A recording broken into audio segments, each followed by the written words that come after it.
Hello. So, fun fact, the last video I uploaded was made a year ago. My bad. So sorry. So it's a very old video. So please ignore it or don't. But I wanted to make this because I feel like I've got a lot to say. Anyway, so I watched Katiclyzm's video like 2 weeks ago. When was it uploaded? Yeah, like 2 weeks ago. And it really stuck with me for various reasons. But I wanted to come from this from the standpoint of that I, without going into too much detail, was a victim of CSA and was made to create that sort of content. If you don't know what that is, Google it. No, actually don't Google it, but it's basically, child, you get the gist. Yeah, I wanted to talk more about it and the porn industry from that perspective because there's so much overlap that I feel like no one knows about, or they do know and they don't talk about it. So I want to talk about it because I've got stuff to say about it. Anyway, so unlike my only video that I posted, I don't have a script for this one, which could be a good thing, could be a bad thing, I don't know. I mean, I have like a vague idea of what I want to say, but no. I just noticed you can see my facial hair. We're gonna ignore that. You're probably wondering, Jade, what is this video? What are you gonna do? I'm basically just gonna be looking at the video and sort of like talking along with it. I did think about just yapping, but I feel like it's important to put the context of the video alongside it, so you're not just like, Jade, what are you talking about? We'll take a look. I don't know why I done that. Anyway. Also, I just have my laptop on my lap. Because I don't know where else to put it. I don't think women are at fault when it comes to the industry, even when it comes to OF creators who are making a lot of money. People often think that I hate these women for the job that they're doing. Absolutely not, and we will kind of get into that more as the video goes on. About that, I feel like that's such like a big arc with people, is like they put a lot of blame on women doing it, especially with like OnlyFans and things like that. It's always, oh well, it's the woman doing it, it's the woman putting her body out there. Let's use our brains. Who do you think is putting the pressure on women to do that?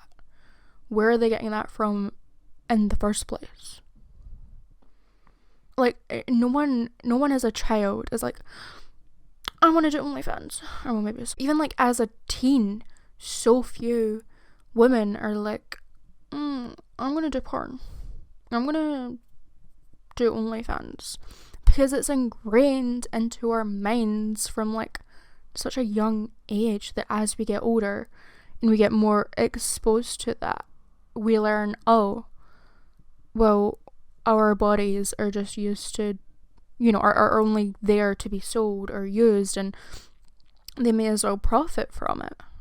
Like, that's not where the issue comes from. The issue doesn't come from women being like, oh yeah, I want to do OnlyFans and make money and do that. That's not the problem. It's where they're getting that from in the first place.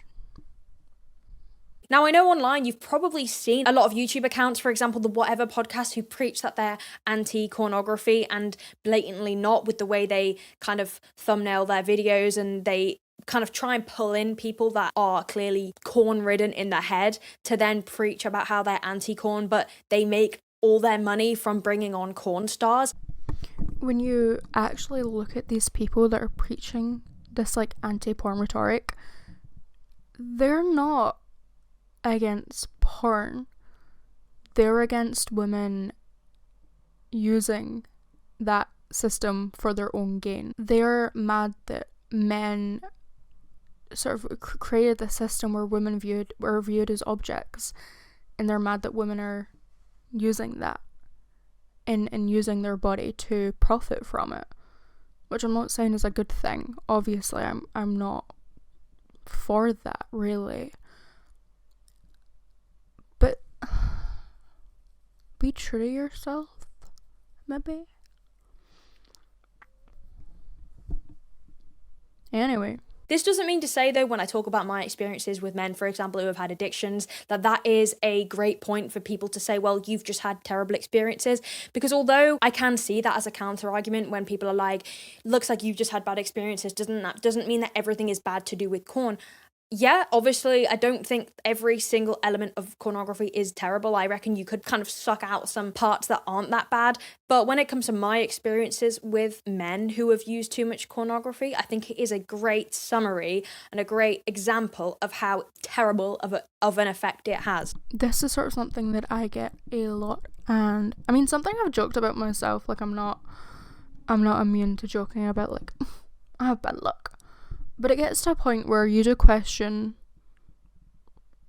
how many times can something happen before it's not a coincidence, before it's not bad luck? Because I'm not going to go into detail, but it's not bad luck. It never is. But the first time I had ever been shown anything online, porn-wise, was when I went to this friend's house when I was around 14, 15 after school. And he just showed me it on his laptop. And I was there like, okay, this is greatly, greatly uncomfortable. And I felt so strange about it. Again, I said I wasn't going to go hard on detail. But I do want to point out that the first time I was exposed to it was by a male... This sounds really bad. Maybe it is. But it was by a male family member who was like a couple years older than me-ish, I think. Don't remember. That was the first time I was exposed to it, and I was, I want to say 8-ish. Something like that. And he just was so shocked that I had never watched it before or knew what it was. I was 8. What 8-year-old knows about RedTube or Pornhub? Me now. But he was genuinely so shocked and surprised, and he whipped it up. We sat and watched it. Got really weird. I mean, like, nothing, just fucking weird. It's weird that like 11-year-old boy thought it was normal, not only to just show like a family member that, but anyone that, and be like, oh, what do you mean you've never watched it? What do you mean? Let's watch it right now.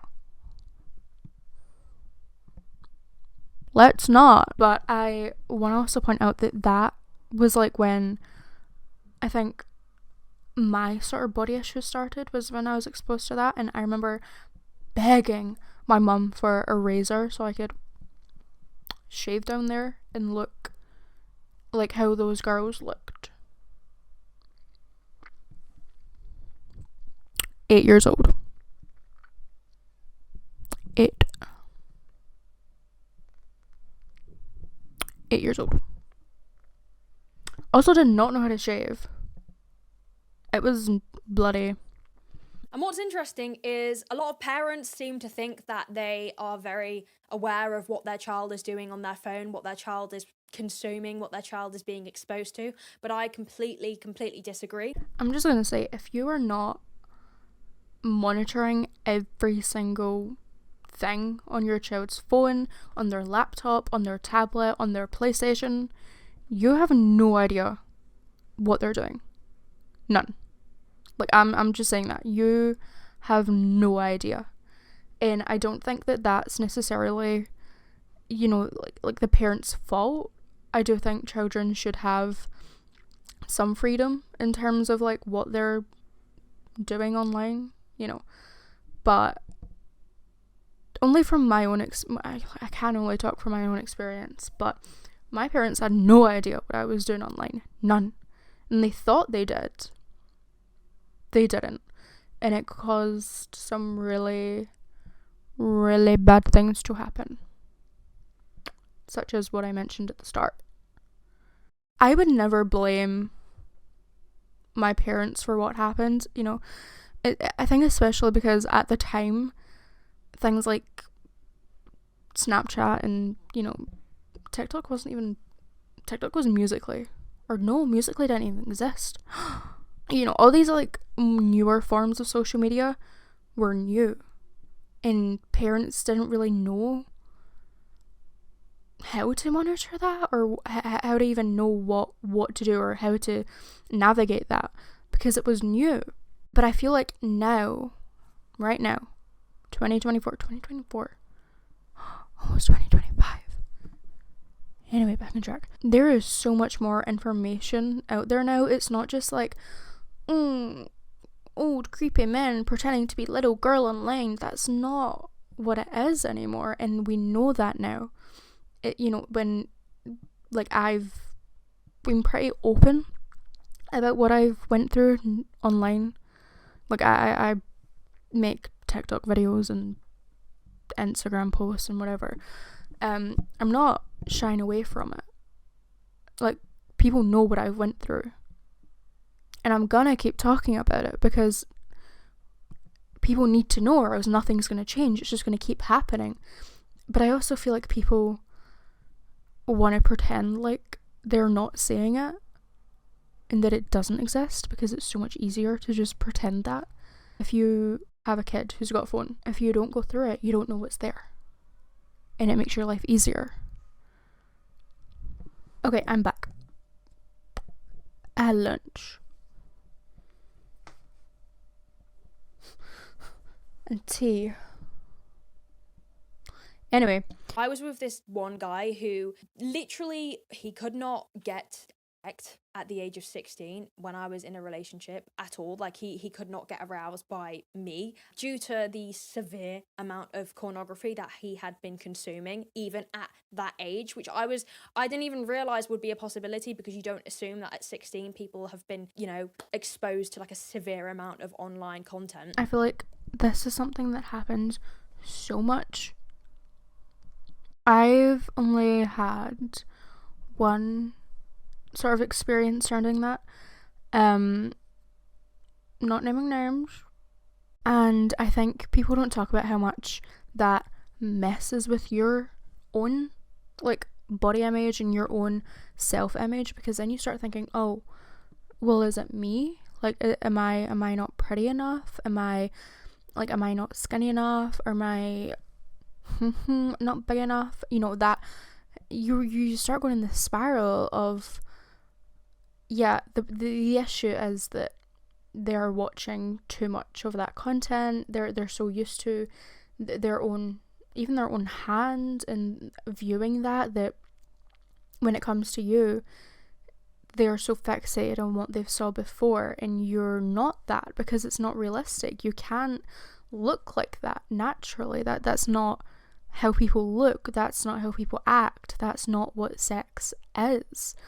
And they're so engrossed by it that they can't see that their brain can't understand that. And so even though it's impacting them, that also has an impact on you in a really negative way. And it's hard to sort of come back from that, even if they do stop, even if, you know, they stop watching it, that impact is still there, and you're always going to kind of think about that as well. And I, for one, always felt like I was meant to almost sympathize with that and treat it as a real addiction. But actually, scientists have kind of debated on whether it is an actual addiction or not, rather an obsession rather than a scientific addiction. And I always like to run with that, because I always felt like if it's an addiction, I have to sympathize with this. And quite frankly, I never could sympathize with it. Hot take, but also probably not a hot take. I have little to no sympathy for people who are addicted to porn. what is there to be sympathetic about? Like, genuinely, I'm not saying that in a mean way. Genuinely, what is there to be sympathetic about?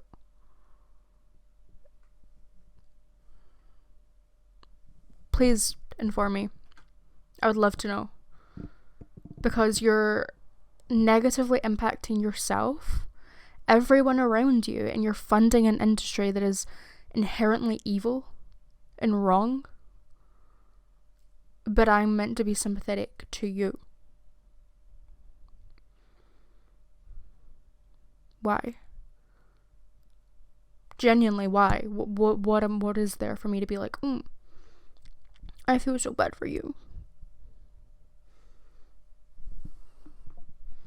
What? I do also want to add on here that I feel like this sort of over consumption and overexposure to pornography I feel like has made men a lot more desensitized to like cheating, for example. You know, because you're constantly getting an influx of viewing women's bodies and viewing that material online, that sort of, in terms of things like Snapchat and stuff, it's a lot easier for them to think, oh, it's not really cheating though, is it? Like, I'm just looking at other girls, it's just, you know. You're still cheating. I would even classify porn as cheating. I know it's kind of controversial topic, but you're viewing other girls. Sure, porn, it's a bit different because it's not like personal, but it desensitizes you to these images so much that you think that you can go and text other girls and get nudes and send nudes, and you think it's okay in your brain because you're not physically doing anything with them.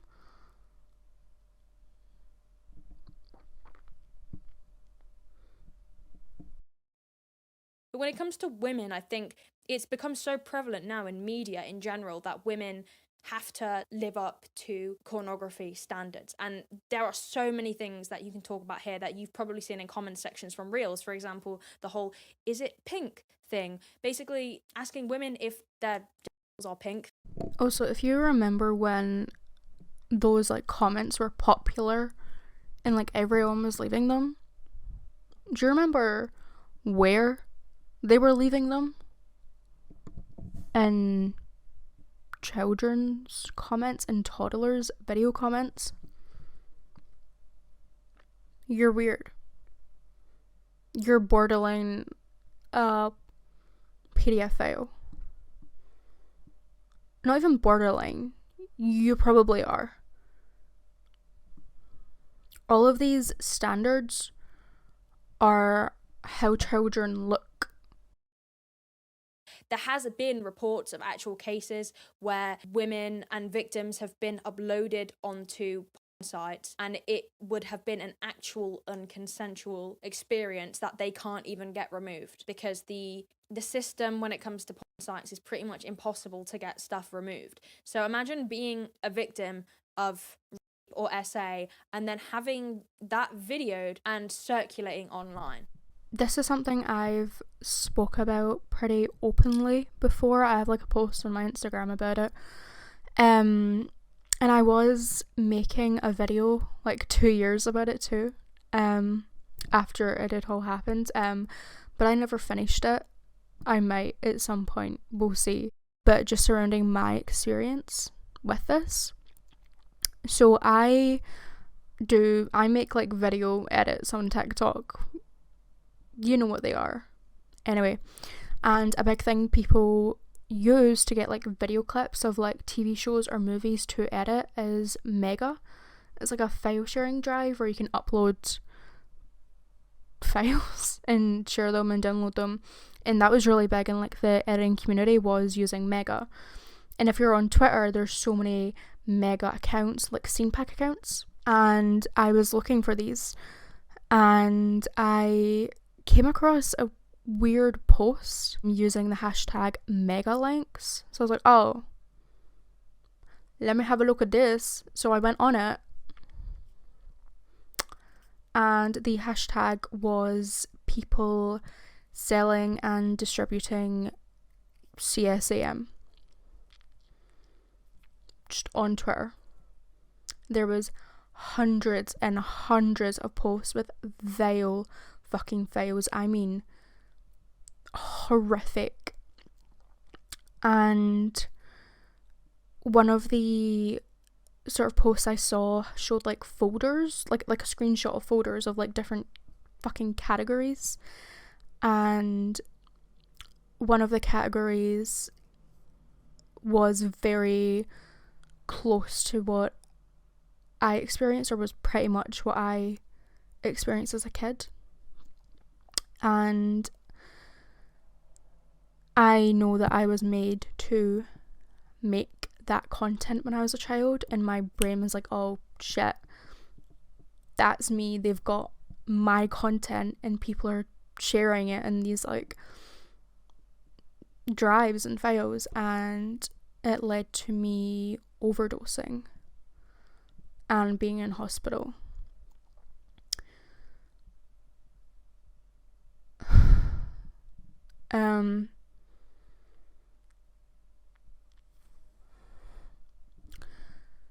This was a couple years ago, obviously. And Twitter have now removed the hashtag and cleared through it.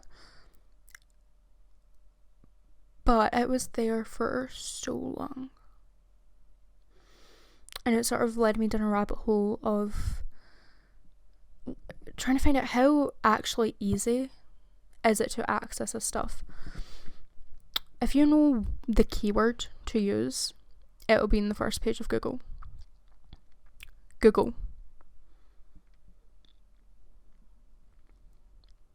There are Discord channels that exist to share this content, which I've not actually been able to prove if that's what's going on, but there's a website that where you can find like different Discord channels for different stuff, and there are ones created to supposedly share this content. And obviously I'm not going to join them and be like, stop doing this, blah blah blah, because that's illegal. Don't go looking for it. So they just exist in this sort of like echo chamber where they're all involved, they're all doing it, no one's gonna say anything, because then they all go down. I often hear is, what if it's, to take control over my body after trauma, or what if it's just makes me feel good about myself because I've struggled with insecurities. But if we want to talk about the trauma as a starting point and why women then find it empowering to do pornography, what I would begin by saying is, it's interesting that a lot of women are traumatized by some form of SA or rape, and actually find solace in selling their body privately on OF and having the control there. I'm not going to sit here and pretend like I haven't and don't engage in like that sort of behaviour in terms of trying to regain power after trauma and going through traumatic experiences, because it does feel in the moment empowering, getting and whatever, but you also need to take a step back and think, if I'm doing something that afterwards requires aftercare and comfort and lots of reassurance, is that really helping? Are you really feeling empowered by that? Are you really reclaiming your trauma? Or are you just reliving it and getting comforted afterwards? Talking of being just 18, that is another concerning thing to consider when we look at the porn industry and porn consumption. Barely legal is one of the biggest categories online, which is absolutely insane. Reddit actually has a section that is dedicated to posting pictures of women that don't even look of age, and the whole get off there is that they look like they could be underage. It's because they are.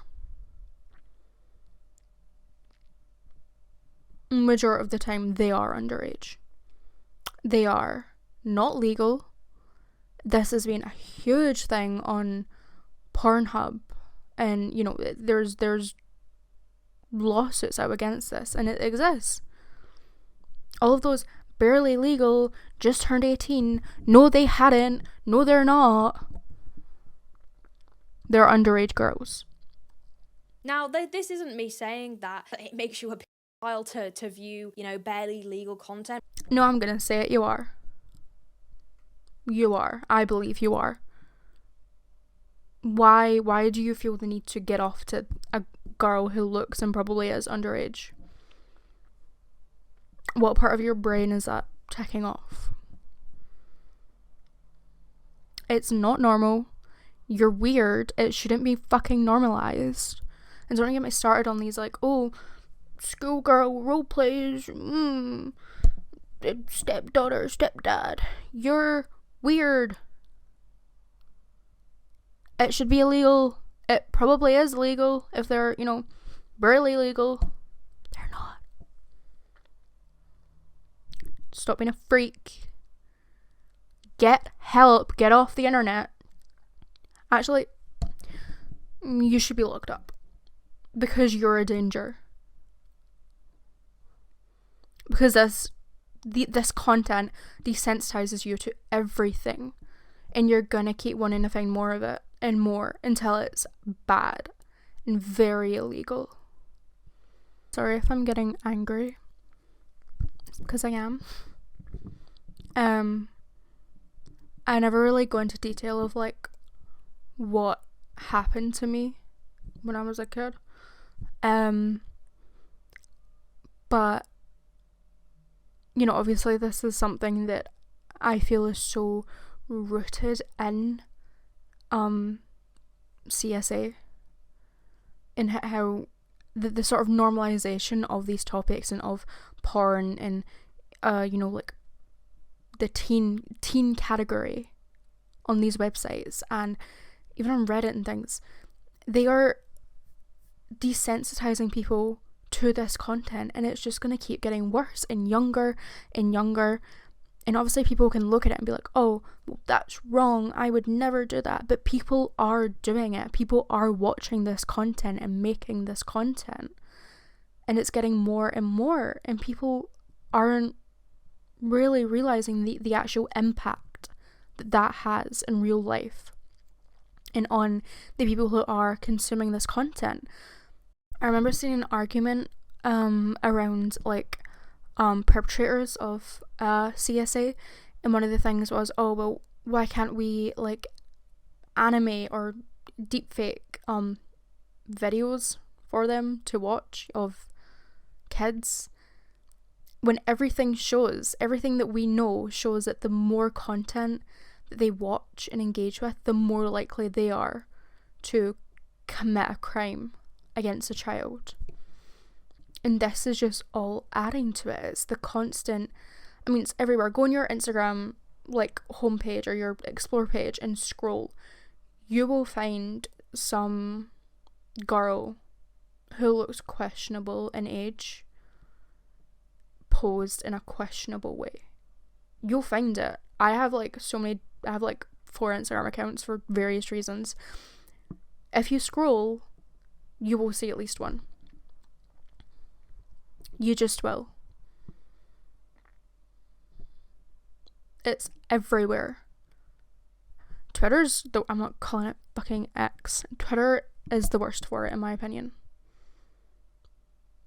But that's my opinion. Going back to like the whole barely legal, like just turned 18 thing, there has been so many cases of underage girls being posted to Pornhub and being on the front page for months without Pornhub doing anything about it. They are hosting CSAM with millions of views.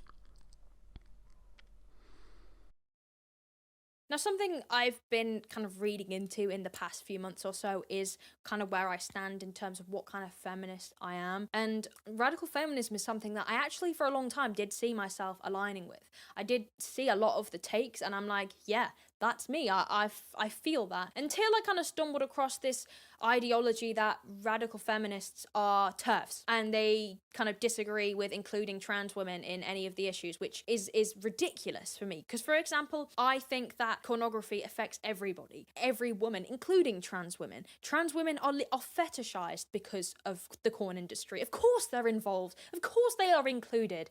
They are fetishized. That is why I have heard so many trans people talk to me about their experiences on apps like Grindr, and it is insane. Like, some of the weirdos these people are meeting on apps like Grindr, because of the way that trans women and trans men are viewed. Of course I believe that they are as victim to it as you know, biological women or biological men. So I always, you know, hate that comment about calling me a rad femme, because it always comes hand in hand with calling me a TERF. And I think that trans people are just as affected by pornography as anybody else. So actually, I would kind of see it as intersectional feminism, because it also is interesting to look at kind of how there are quite racist undertones in pornography too, and, you know, different races being fetishized, which is, you know, also a huge, massive problem. So I study social science in college, but my boyfriend is 2 years ahead of me. And he kindly sent me a little, like, not a little, but like an academic poster he made for university, which talks about intersectionality in regards to porn. So I wanted to go over that a little bit here, just because it was mentioned about intersectional feminism. And I do find it a very interesting conversation.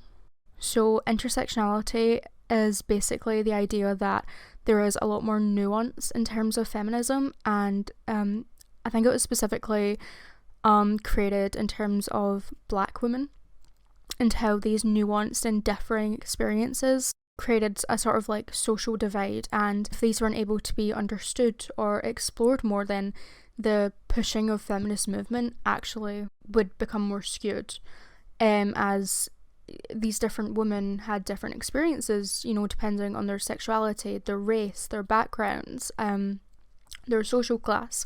All of these different nuances created a different view of feminism. And so we need to think about this in terms of porn, and how these different life experiences especially shape your views and actions. I also want to go back about in terms of when she spoke about these beauty standards, and porn can often be viewed as a form of like secondary socialization, in which we are being fed information and media which we believe to be the norm and what we should want. And so by us being fed this, we are then feeding it back into the system.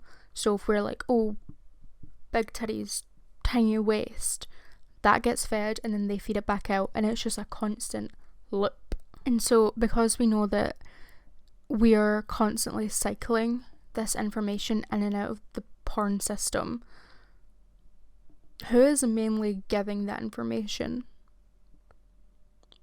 Straight men.